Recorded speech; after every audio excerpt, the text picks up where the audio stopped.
ነጋዴዎች ሱቆቻቸውን መዝጋት መጀመራቸውን የደረሰ መረጃ ያመለክታል። በዚህ ምክንያትም ከንግድ ዓለም ለመውጣት እየተገደዱ መሆኑንና መንግስት በአስቸኳይ ጣልቃ እንዲገባ በመጠየቅ ላይ ይገኛሉ። የዘንድሮውን የግብር ዘመን ተከትሎ በተጣለባቸው ከፍተኛ የግብር ግምት ምክንያት ስራቸውን ለማቆምና የንግድ ፈቃዳቸውን ለመመለስ እየተገደዱ መሆናቸውን በርካታ ነጋዴዎች ገልጸዋል።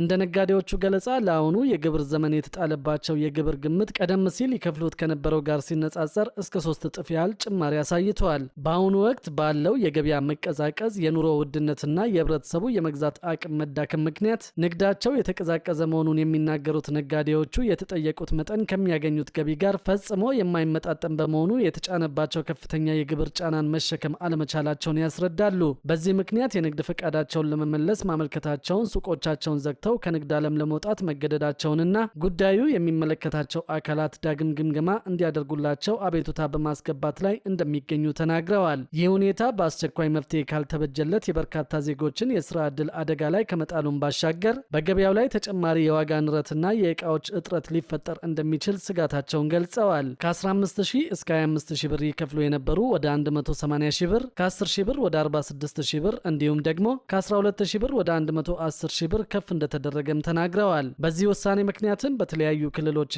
በአዲስ አበባ የሚገኙ በርካታ የቁርጥ ግብር ከፋዮች ለ2018 ዓ.ም የተጣለባቸው ግብር ከአቅማቸው በላይ መሆኑን ገልጸው ቅሬታቸውን በማቅረብ ላይ ይገኛሉ። ነጋዴዎቹ እንደገለጹት የግብር መጠኑ ከአምናው ጋር ሲነጻጸር ያልተመጣጠነ ጭማሪ እንዳሳየ ነው የተናገሩት። ለምሳሌ ከ15 እስከ 25000 ብር ይከፍሉ የነበሩ ወደ 180000 ብር፣ ከ10000 ብር ወደ 46000 ብር እንዲሁም ደግሞ ከ12000 ብር ወደ 110000 ብር ያደገባቸው እንዳሉ ጠቅሰዋል። ግብሩ የተወሰነው በተጨባጭ የንግድ እንቅስቃሴ ወይም በስራ እድገት ላይ ተመስርቶ ሳይሆን በዘፈቀደ እንደሆነ የጠቆሙት ቅሬታ አቅራቢዎቹ የተወሰነውን ከፍተኛ ግብር ካልከፈሉ የንግድ ቦታቸው እንደሚታሸግ እንደተነገራቸውና የአቤቱታ ሂደቱም በጣም አስቸጋሪ በመሆኑ ሰርቶ ለማደር እንደተፈታተናቸው አመልክተዋል። በመሆኑም የግብር ግምገማው በተጨባጭ የንግድ አቅምና የገቢ ሁኔታ ላይ ተመስርቶ እንዲከናወንና የሚመለከታቸው አካላትም አጣዳፊ ምላሽ እንዲሰጡ ጥሪያቸውን አቅርበዋል። በሌላ መረጃ ደግሞ አስደሳች የባንክ ብድር አሰራር ተግባራዊ መደረግ መጀመሩን ሰምተናል። በዚህም መሰረት የንግድ ባንኮች የውጭ ምንዛሪ ሂሳብ ላላቸው ደንበኞች የብድር ደብዳቤና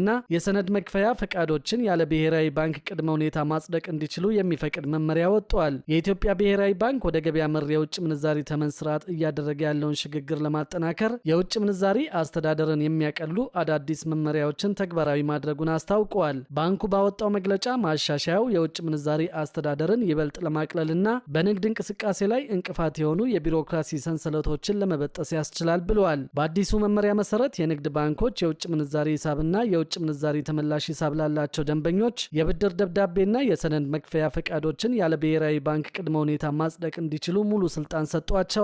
ይህ ማሻሻያ በተለይ በገቢና ወጪ ንግድ ላይ ለተሰማሩ ነጋዴዎች የጊዜና የቢሮክራሲ ጫናን በእጅጉ ይቀንሳል ተብሎ ይጠበቃል። በተጨማሪም የውጭ ምንዛሪ ሂሳብ ያላቸው ተቋማት የውጭ ምንዛሪ ተመላሽ ሂሳብ ባለቤቶችን ጨምሮ የባንኮችን ቅድመ ፈቃድ ሳይጠብቁ በሰነድ መክፈያ ስምምነት መሰረት የሸቀጦችን የጭነት ትዕዛዝ መስጠት ወይም ጭነት ማስጀመር ይችላሉ ተብሏል።